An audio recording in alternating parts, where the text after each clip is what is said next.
Have you ever felt just stuck? Caught in this loop where the same old problems, whether they're personal or things happening out in the world, just keep coming back around?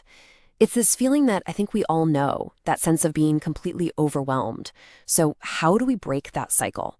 Well, let's dive into a really powerful idea that might just hold the key. This quote from the blogger Yoris Nan, wow, it just nails that feeling, doesn't it? A tangled ball of thread.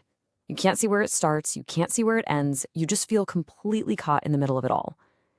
This right here, this is our starting point. The mess, the confusion, and that feeling of being totally lost. And this tangled thread, it's not just one thing. It's a mix of so many different stressors, right? On a personal level, maybe it's that debt that just won't go away. Or maybe it's that sharp sting of betrayal. And then you layer on top of that all the global stuff. The anxiety from wars, the economy being all over the place, the aftershocks of the pandemic, it all just piles up into this heavy, overwhelming feeling that so many of us are trying to carry around. So this brings us to the big question. Why? Why do we get stuck in these patterns? If we're so tired of a problem, why does it keep knocking on our door? Sometimes it's wearing a slightly different disguise, sure, but it's always the same core issue underneath. Well, the answer might be hiding in a place we don't often think to look: our own energy.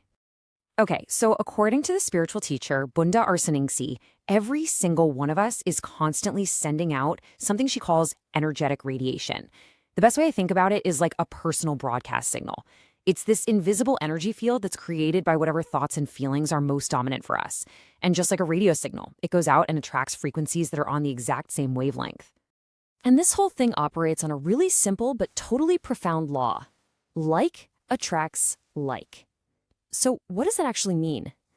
Well, if your dominant thoughts are always swirling around your problems, the debt, the anger, the worry, then you're basically broadcasting problem energy out into the world. And what do you think that signal is going to attract? You got it, more problems. It's like you're accidentally inviting the very thing you so desperately want to get rid of. And this quote just gets right to the heart of it. Bunda Arsaningsih says, "Energy cannot be lied to.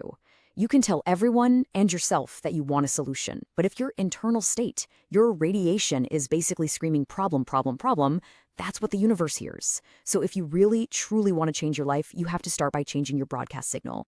Okay, so how do we actually do that? It breaks down into this really simple 3-step method. First up, you have to acknowledge and withdraw.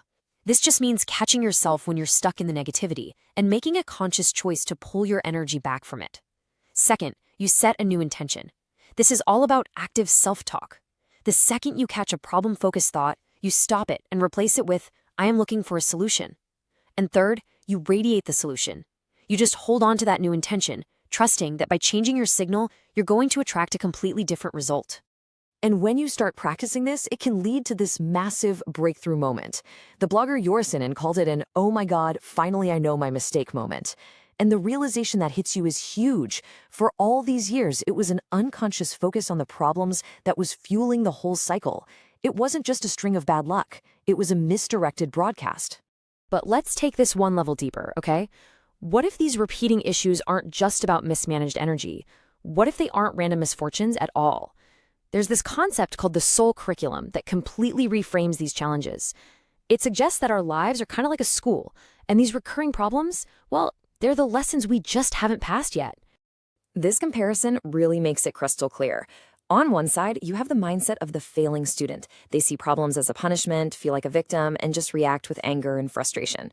And this is what keeps them stuck, forced to repeat the same grade over and over. But then you have the graduating student.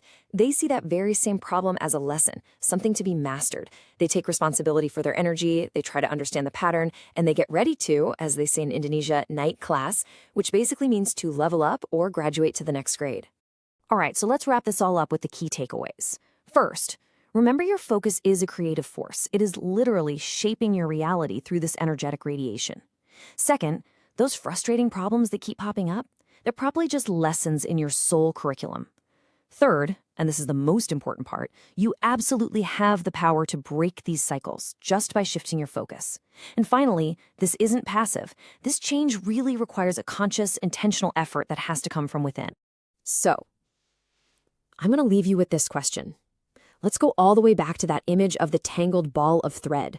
What's one tangled thread in your own life that you could start to gently unravel, not by fighting with the knot, but just by shifting your focus from the problem to the solution? Starting today.